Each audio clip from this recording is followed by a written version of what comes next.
sedang di ibadah Rocky. Sebelum kita beribadah, kita berdoa dulu yuk. Tuhan Yesus, selamat pagi. Kami akan beribadah hari ini. Terkait kami semua dan kasih dalam hari. Kesehatan, kesehatan kakak aku juga. Terima kasih Yesus. Terima kasih Yesus. Kami berdoa. Lihat. Hai, terima kasih. Shalom adik-adik di rumah. Balik lagi bersama saya Kak Fergin dan Kak April. Wah, hari ini adalah hari yang sangat indah ya Kak. Benar banget. Kita bersyukur banget masih bisa memuji Tuhan bersama-sama. Ayo adik-adik yang di rumah, kita bangkit berdiri, kita sama-sama bersemangat memuji nama Tuhan. Oke, tapi sebelumnya kita berdoa dulu ya adik-adik. Mari kita berdoa. Tuhan Yesus, terima kasih buat hari ini. Terima kasih Tuhan Yesus sudah bangunkan kami. Sekarang kami mau ibadah Rocky. Tuhan yang pimpin kami, Tuhan yang sertai kami dari awal hingga berakhirnya ibadah ini. Pimpin kami Tuhan, kami serahkan semuanya ke dalam nama Tuhan Yesus. Haleluya. Amin. Oke, mari kita nyanyikan lagu sama-sama ya. Ayo.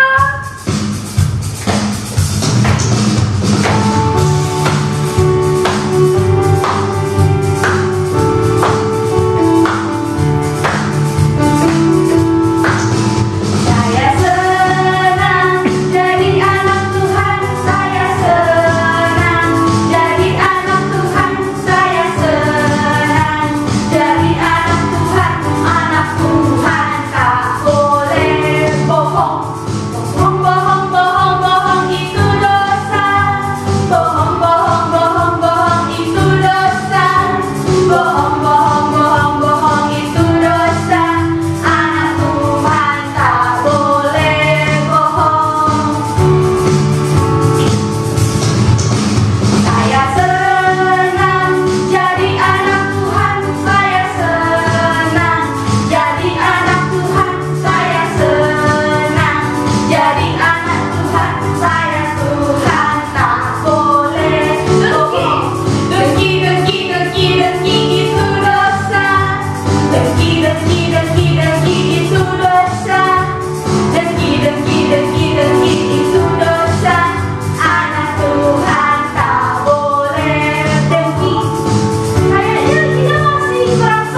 dan tidak boleh bohong karena Tuhan selalu melihat kita. Nah, dengar tuh, kita nggak boleh berbohong.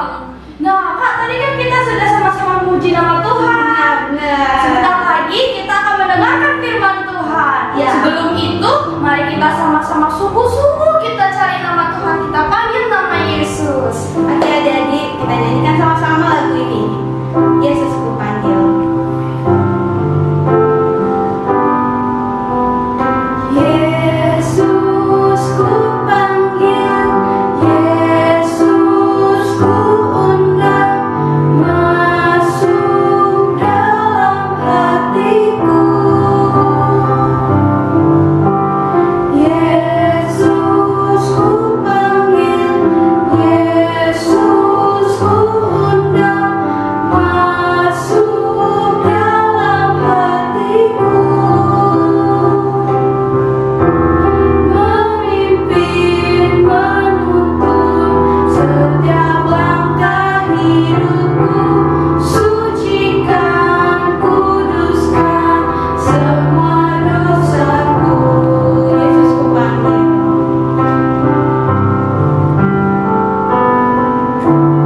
Yesus ku panggil, Yesus ku undang, masuk dalam hatiku.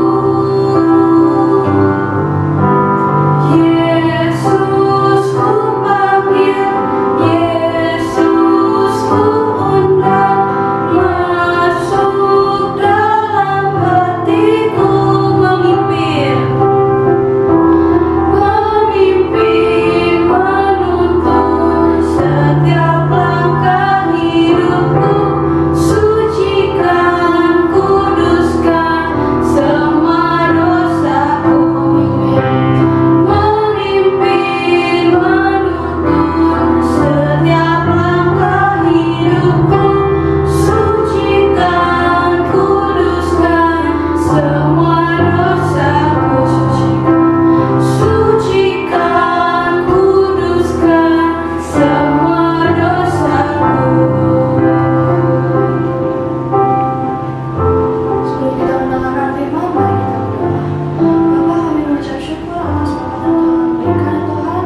Terima kasih Tuhan, berikan kami telinga yang mendengar, Tuhan, berikan rendah hati ya Tuhan, sehingga kami bisa mendengarkan setiap firman yang Tuhan berikan ya Tuhan, dan bisa kami kerjakan itu dalam kehidupan kami sehari-hari. Terima kasih ya Bapa, Tuhan berkati kakak yang akan membawakan firman, Tuhan pimpin dia Tuhan, supaya bisa memberikan firman Tuhan sesuai dengan kehendak-Mu ya Bapa.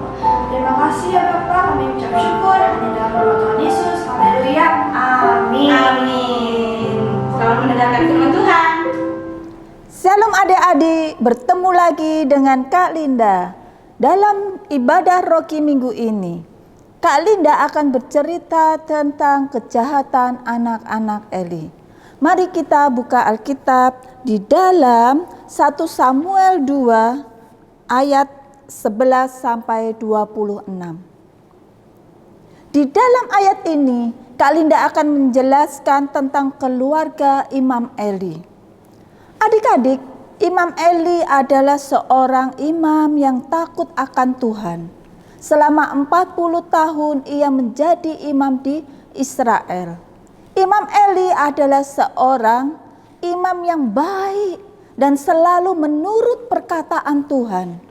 Imam Eli memiliki 2 orang anak laki-laki yang bernama Hofni dan Pinehas. Kedua anak Imam Eli juga menjadi seorang imam. Akan tetapi, Hofni dan Pinehas tidak menunjukkan keteladanan seorang imam.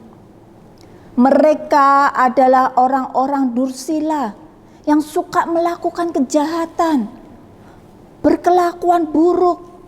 Mereka juga tidak taat perintah Tuhan. Sayangnya, Imam Eli tidak tegas terhadap anak-anaknya, walaupun mereka sering melanggar peraturan Tuhan.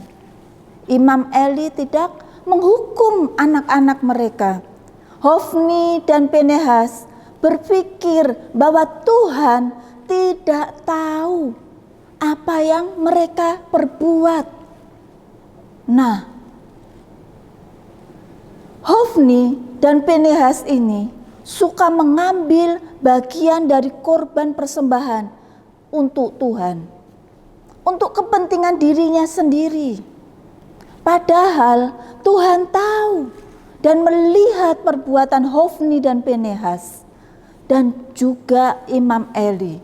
Walaupun sudah banyak orang menasehati mereka, Hofni dan Pinehas tetap tidak mau mendengarkan nasihat-nasihat itu.